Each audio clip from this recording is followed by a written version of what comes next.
ណាស់ឈ្នះអស់ប្រុសស្រុកខ្មែរមានគុំក៏ចាច់បងដែរមើលណែបងស្អាតមែនបងស្រស់ណាស់អ្នកសម្រស់ចៅរឹកពិសានថាមែនតែនឈ្នះទាំងព្រះរាមអូនប្រយ័ត្នចុកឈាមស្ដាយរំបានពីផ្សេង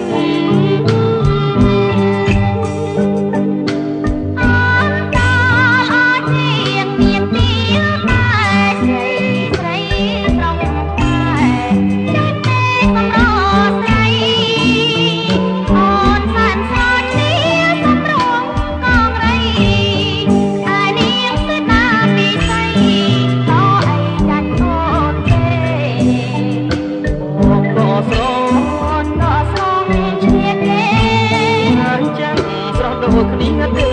ត្រូវតែស្នេហ៍បងទៅព្រលឹង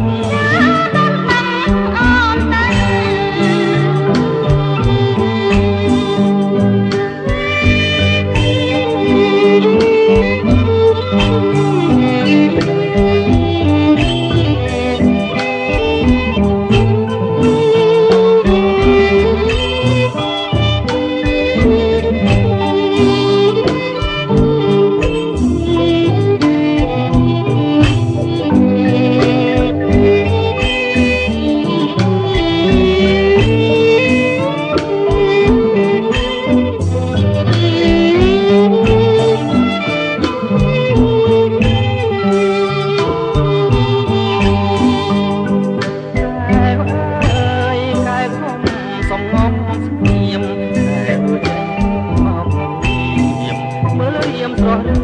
ទេបងស្រស់ណាស់ឈ្នះអស់ក្រុងស្រុកខ្មែរមានគុំក៏ចាច់បងដែរមើលណែបងស្អាតមែនបងស្រស់ណាស់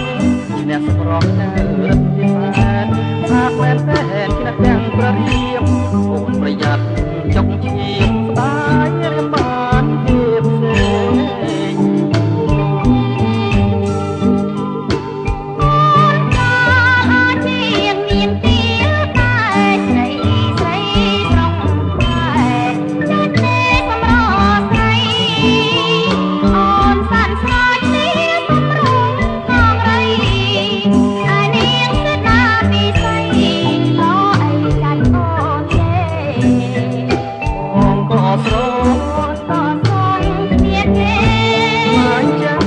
ដូចគ្នាទេ